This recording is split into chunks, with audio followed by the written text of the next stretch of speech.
문제다른 신혜손입니다. 직업상담사 2급 실기기출문제 22년도 1회 해설 강의 시작하겠습니다. 1번에 다음의 예시를 참고해서 실업률을 구하시오. 우리가 실업률 구하는 공식은요. 경제활동 인구수 분의 실업자 수 곱하기 100 해서 구했단 말이에요. 주어진 조건 중에서 만 15세 이상 인구수는 생산 가능 인구수라고도 하고요. 경제활동 인구수와 비경제활동 인구수로 이렇게 구성이 되어 있으니까 여기에서 비경제활동 인구수 주어져 있잖아요.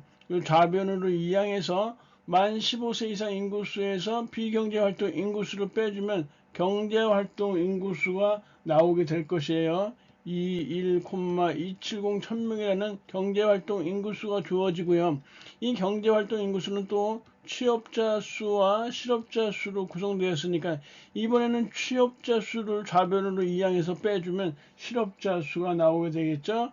1,121로 나와요. 그러니까 경제활동 인구수 구했고 실업자 수 구했으니까 공식에 집어넣고 계산기 두드리면 답이 곧바로 나올 거예요.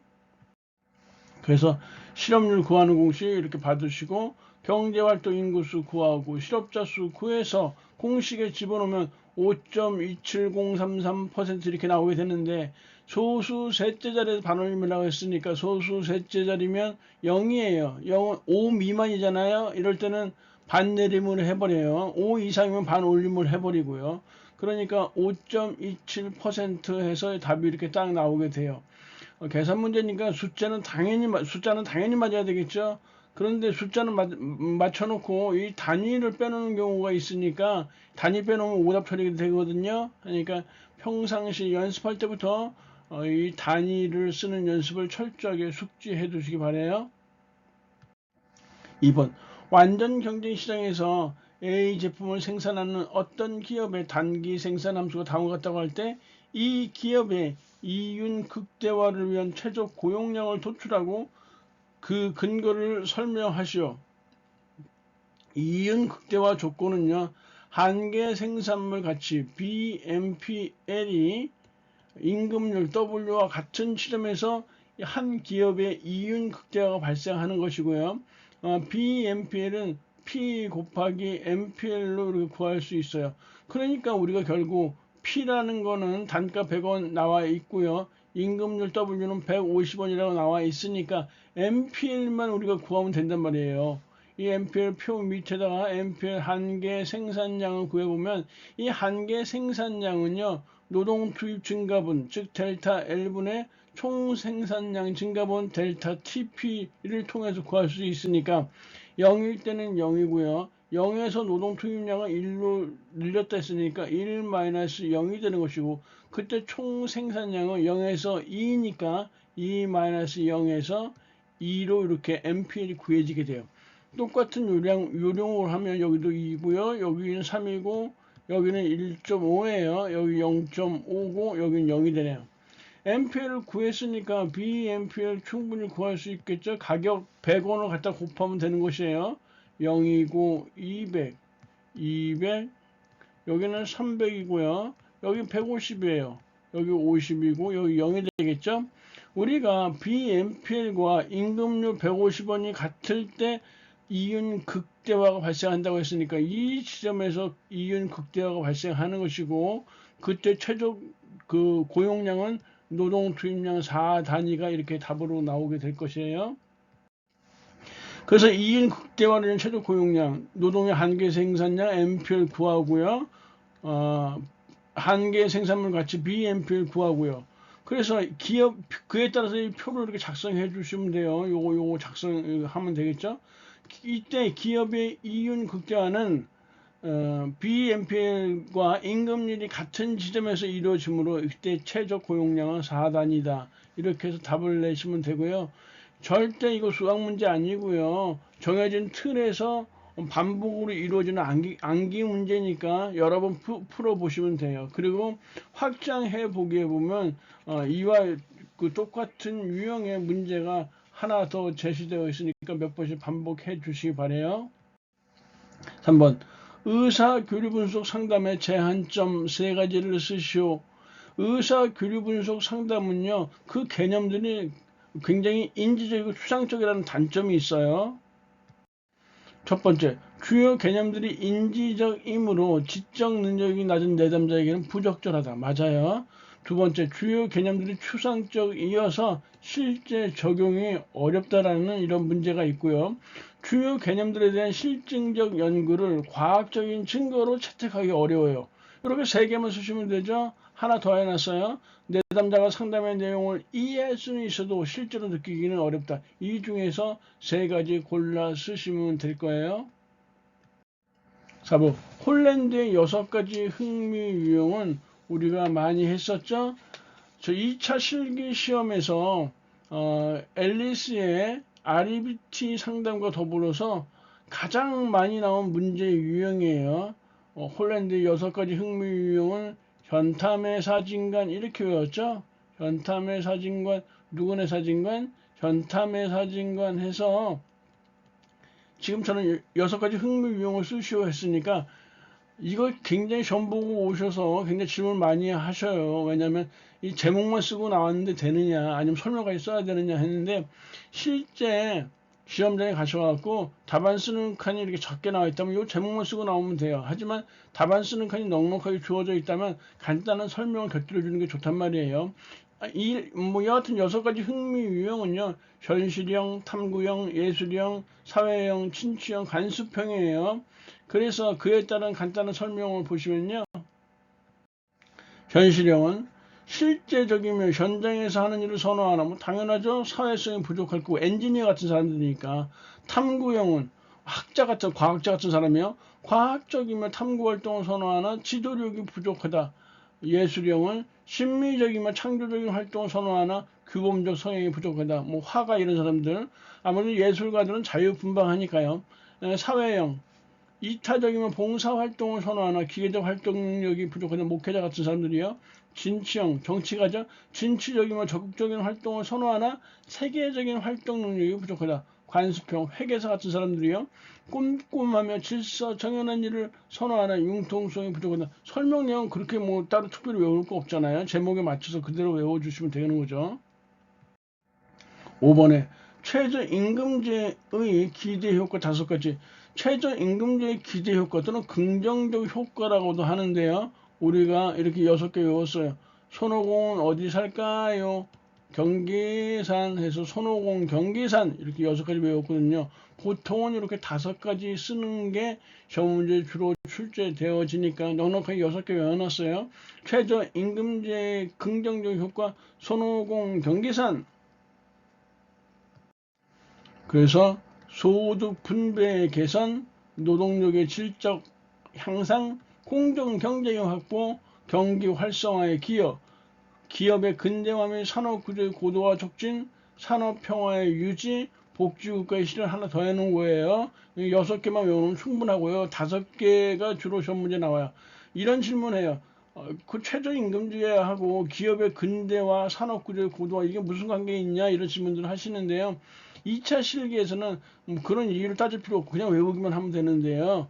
일단 최저임금제라는 것은 사용자 입장에서 보면 임금을 올려야 하는 압박감, 부담감이 있단 말이에요. 그래서 임금에 대한 부담이 크니까 차라리 나는 자동화 설비를 뭐 설치하겠다 이런 한단 말이에요. 뭐 경영을 합리화한다든지 이렇게 해서 인건비에 대한 부담, 임금에 대한 부담을 감소시키는 것이에요. 그래서 이 5번에 기업의 근대화 및 산업구조의 고도화 촉진이 최저임금제의 기대 효과에 들어갔던 것이에요. 6번 검사, 재검사 신뢰도의 단점을 4가지 쓰시오. 검사, 재검사 신뢰도에 대한 문제도 역시 2차 실기에서 여러 차례 나왔던 것인데요. 일단 우리가 이렇게 볼 수 있어요. 신뢰도 추정 방법은 여기 나와 있는 검사, 재검사 신뢰도 추정 방법이에요. 검사, 재검사 신뢰도가 있고요. 그 다음에 우리가 동형검사 신뢰도가 있고, 그리고 반분 신뢰도라는 게 있어요. 그 다음에 문학 내 적합치도라는 게 있어요. 문학 내 적합치도라는 게 있고 채점자 간 신뢰도라는 것도 있어요. 이렇게 신뢰도 추정 방법이 이렇게 계략적으로 5개 정도 됐는데 이 중에서 검사, 재검사 신뢰도라는 것은요. 동일한 검사를 동일한 수검자에게 일정 시간 간격을 두고 두 번 실시해서 얻은 두 검사 점수의 상관 개수에 의해서 신뢰도를 추정한다라는 것이에요. 다시 한번 동일한 검사를 동일한 수검자에게 일정 시간 간격을 두고 두 번 실시해서 얻은 두 검사 점수의 상관 개수에 의해서 신뢰도를 추정하는 방법이다. 그러니까 검사, 재검사 신뢰도에 있어서 변수는요, 일정 시간 간격이라는 것이에요. 어느 정도가 일정 시간 간격인지 확실히 정해져 있지 않잖아요. 그래서 검사, 재검사법의 단점은요, 두 검사 사이의 시간 간격이 너무 클 경우, 시간 간격이 너무 클 경우에는 측정 대상의 속성이 변할 수 있다. 아니, 5살에 검사를 했는데, 한 3년 지나서 8살에 다시 검사를 하면, 그 검사, 재검사법이 제대로 맞지 않을 거 아니에요. 이런 것을 성수 효과라고 해요. 측정 대상의 속성이 변할 수 있으니까. 두 번째는 2월 효과, 기억 효과인데요. 이번엔 두 검사 사이의 시간 간격이 너무 짧을 경우, 오늘 봤는데 내일 곧바로 본다면 앞에서 답한 것을 기억해서 뒤에 응답시에 활용할 수 있다는 이런 이율 효과가 나타나는 단점이 있어요.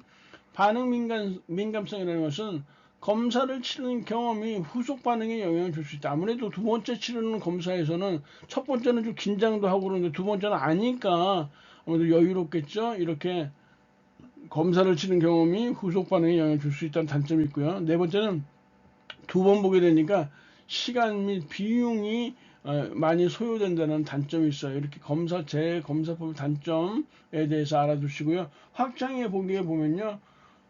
영향을 미치는 검사, 재검사법의 단점이 아니라 검사, 재검사에 영향을 미치는 요인이라고 해서 요게 2차 실기에 나오기도 했었어요.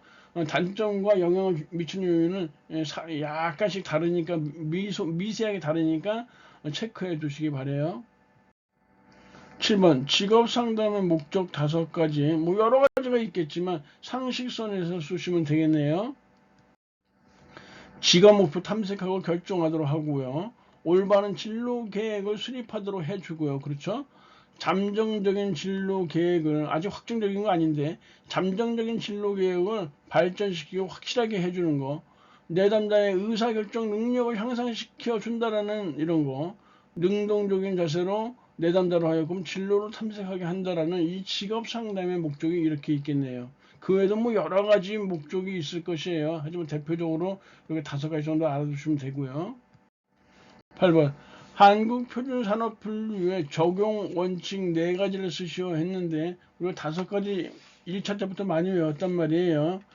한국표준산업분류의 적용 원칙은 생복 산수공 했어요.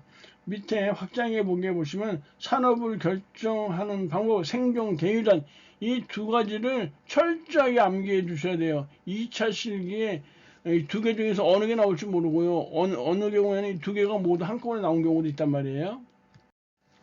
그래서 적용 원칙을 보시면 생복 산수공이라고 했어요. 생산 단위는 산출물뿐만 아니라 투입물과 생산 공정 등을 함께 고려해서 그들의 활동을 가장 정확하게 설명된 항목에 분류해야 한다. 복합적인 활동 단위는 우선적으로 최상급 분류 단계, 즉 대분류를 정확히 결정하고 순차적으로 중, 소, 세세 분류 단계 항목을 결정해야 한다. 세 번째, 산업 활동이 결합되어 있는 경우에는 그 활동 단위의 주된 활동에 따라서 분류하여야 한다. 네 번째, 수수료 또는 계약에 의하여 활동을 수행하는 단위는 동일한 산업 활동을 자기 계정과 자기 책임하에서 생산하는 단위와 같은 항목에 분류하여야 한다. 5번째, 공식적 생산물과 비공식적 생산물, 합법적 생산물과 불법적 생산물을 달리 분류하지 않는다. 1차 시험에도 엄청 많이 나왔던 거니까 잘 알아두시고요. 확장해 보기에 산업 결정 방법까지 철저하게 숙지해 두세요. 9번 다수 직업 종사자의 분류 원칙을 순서대로 쓰시오. 다수 직업 종사자의 분류 원칙은 다취수조 이렇게 외웠었죠. 그래서 일단 의미를 가볍게 살펴보시면요. 다수 직업 종사자는요. 한 사람이 전혀 상관성이 없는 2가지 이상의 직업을 종사하는 경우를 말하는 것이에요. 낮에는 분식집을 하는 사람인데 그 손님이 별로 없으니까 밤에는 대리기사를 같이 한다. 이렇게 전혀 상관성이 없는 2가지 이상의 직업을 직업을 갖고 있는 사람, 이런 사람을 다수직업 종사인데 이 사람의 직업을 뭘로 분류를 해야 되는 것이냐. 분류 원칙은 다취수조라고 했으니까 취업시간 우선의 원칙, 수입 우선의 원칙, 조사 시 최근의 직업 원칙, 이 순서를 반드시 지켜주셔야 돼요. 그래서 더 긴 시간을 투자하는 직업으로 결정한다. 이게 취업시간 우선의 원칙이에요. 여기에서 결정이 나지 않으면 그 다음에는 수입 우선의 원칙, 수입이 더 많은 직업으로 결정한다. 세 번째, 조사 시 최근의 직업 원칙, 조사 시점 기준으로 최근에 종사한 직업으로 결정한다. 분류 원칙은 다취 수조고요. 그 설명은 쉽죠? 제목 그대로예요. 10번에 보시면 내담자의 짧은 호소문이다. 이 호소문 내용을 참고해서 아래 각 물음에 답하시오. 어떤 상담 기법을 사용해야 하는가? 그 내용을 쭉 읽어보시면요. Y회사에 취업 이력서를 냈는데 안 되면 걱정이다라고 했고요. 실패한다고 생각하면 숨이 막힌다고 했어요. 하루하루 생활이 힘들다고도 했고요. 이런 그 회사에 취업해야만 한다라는 이런 비합리적 사고를 합리적 사고로 전환시켜주는 REBT 상담이 적절하다고 보여주고요. REBT 상담의 단계는 총 6단계 또는 5단계로 이렇게 얘기하기도 해요. A, B, C, D, E, F 중에서 5단계에 따른 상담 내용 쓰면 되고요. 내담자가 호소하지는 않았지만 가상할 수 있는 문제에 대한 예측, 불안하고 초조하고 심리적 우울감, 자존감의 상실 여러 가지가 있겠죠. 그래서 첫 번째, 강박적인 생각 때문에 불안과 부정이 나타나고 있고요. 이런 비합리적 생각을 합리적으로 바꿔줄 수 있는 REBT 상담으로 접근해야 되고요. REBT 상담에 대한 주요 개념들이 이렇게 나와 있죠. 그래서 지금처럼 REBT 상담은요, 이렇게 응용해서 나올 수도 있고요. 확장해 보기에 보면 REBT 상담의 기본 개념 A, B, C, D, EF에 대한 내용을 쓰는 거. 그래서 A는 선행 사건, 액티베이팅 이벤트에서 내담자가 Y 회사에 입사하려고 하는 것이고, B는 빌리프죠. 비합리적 신념이에요. 반드시 Y 회사에 들어가야 된다. 거기 확장해 보면은 선행 사건에 대한 비합리적 신념체가 이렇게 개념이 나와 있잖아요. 여기는 응용 내용이니까. C는 컨세퀀스에서 불안, 초조, 긴장, 두려움이에요. 비합리적 신념으로 인한 그런 정서적, 행동적 결과를 얘기하는 것이고요. D는 디스퓨트라고 해서 상담자가 논박하는 것이에요. 원하는 회사에 떨어지는 것이 그렇게 끔찍한 일이 될까요? 다시 말해서 비합리적 신념을 논리적으로 반박하는 것이 논박이고요. 효과는 이펙트죠. 다른 회사에 가려고 차분하게 준비하는 인지, 정서, 행동적 효과, 즉 비합리적 신념이 합리적 신념으로 전환되어진다 이렇게 보시면 되겠네요. 그래서 필링, 새로운 감정이 솟아나는 것이에요. 차분하다, 정서적 안정을 가지고 온다. 세 번째는 어떤 현상들이 나타나냐? 정신건강 문제나 자아 존중감이 떨어지고요. 심리적 부족 문제, 스트레스 이런 것들이 나타난다는 내용이에요. 11번 스피어만의 지능에 관한 이 요인선에서 두 가지 요인, 스피어만의 지능에 대한 두 가지 요인은요, 일반 요인과 특수 요인 두 가지로 나눌 수가 있어요. 그래서 일반 요인은 폭넓게 사용될 수 있도록 모든 지적 활동에 포함된 단일한 추론 능력을 말하는 것이고요. 특수 요인은 특정 과제를 수행하는 데 포함된 여러 가지 구체적인 능력을 특수 요인이라고 해요. 또 우리가 예전에 한번 16년도에 시험에 출제된 바가 있었던 것이에요. 12번 행동주의 직업상담의 상담 기법을 크게 불안 감소 기법과 학습 촉진 기법의 유형으로 구분할 수 있다. 각 유형별 대표적 방법을 각각 세 가지씩 쓰시오 했으니까 불안 감소 기법은 우리가 체금반 혐주자 했었죠.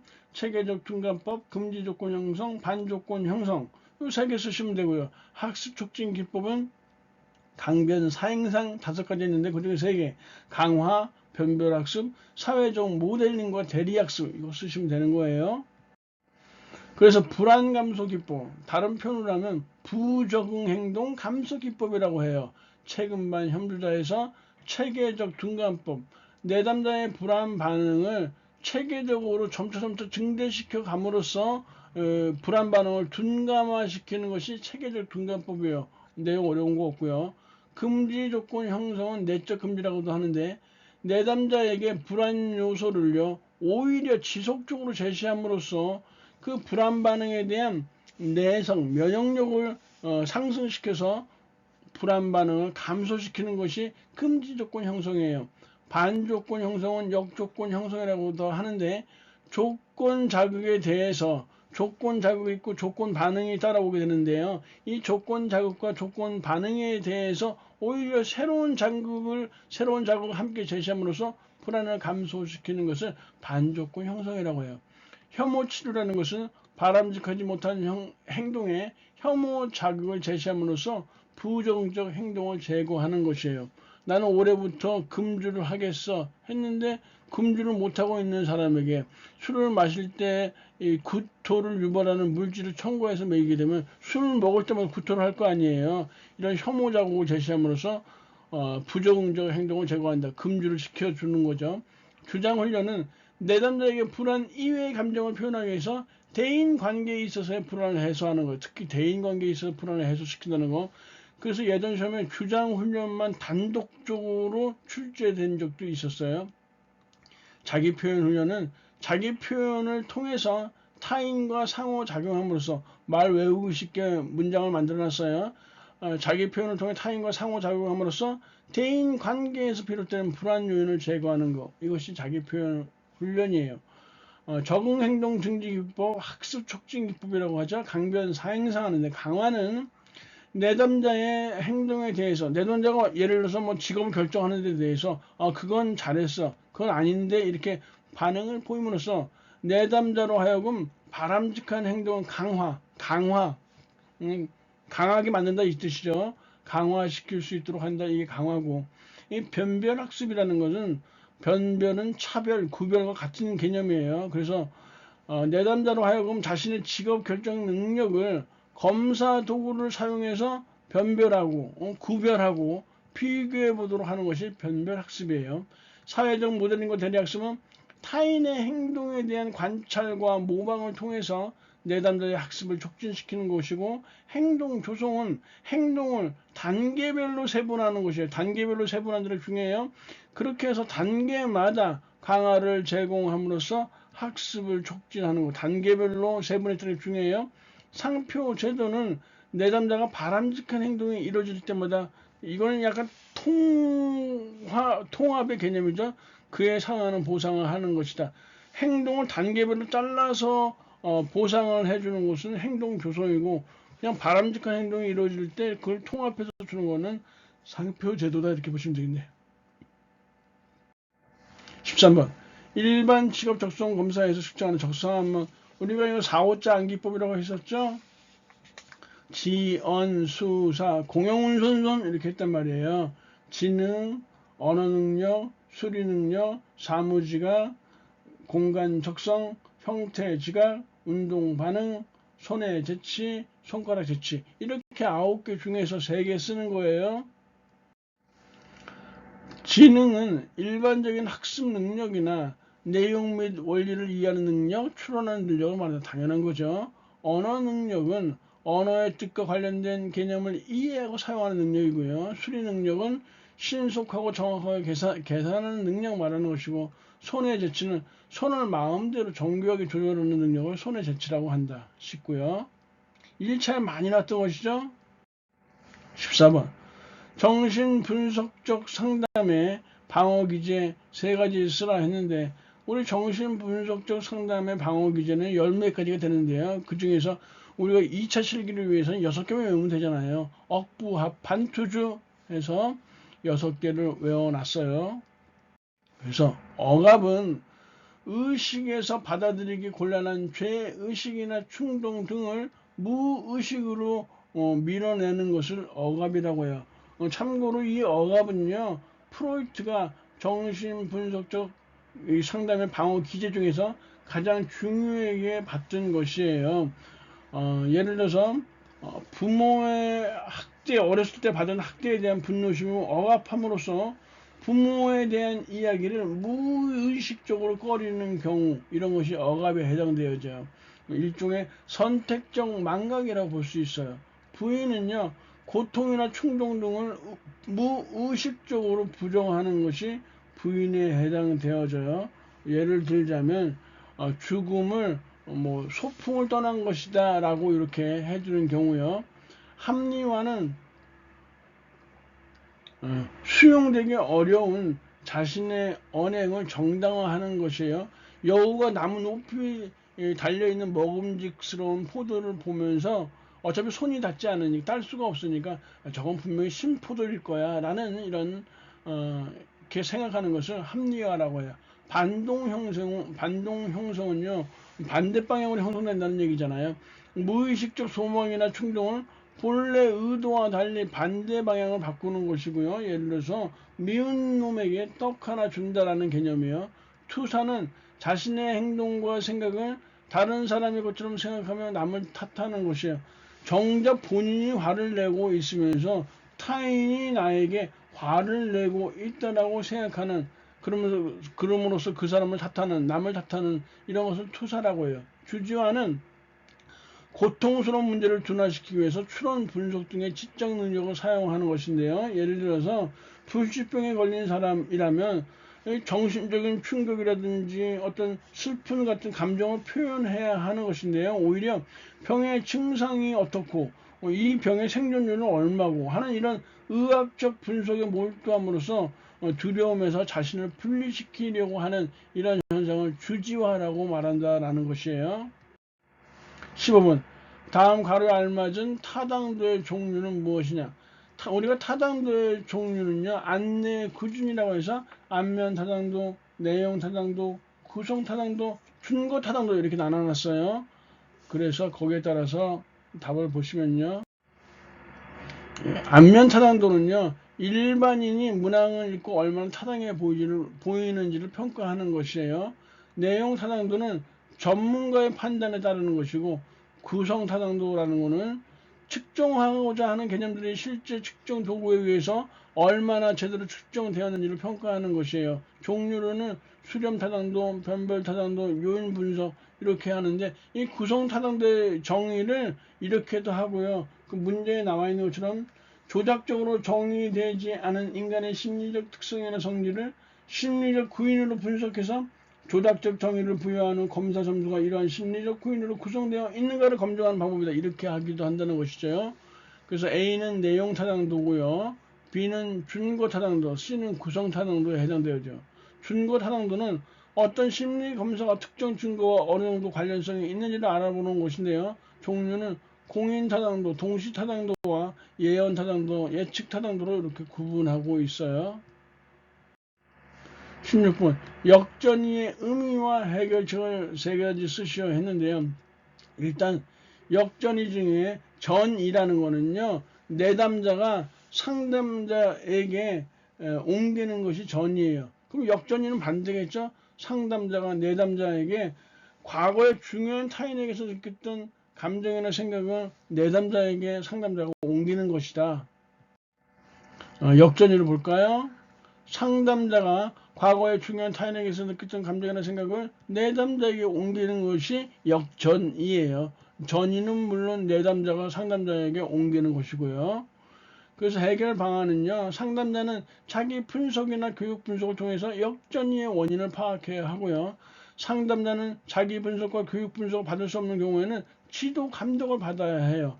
그럼에도 불구하고 문제가 계속 지속된다면 상담을 중지하고 내담자를 다른 상담자에게 인계해야 한다. 이렇게 해결 방안에 대해서 알아두시면 되겠네요. 17번.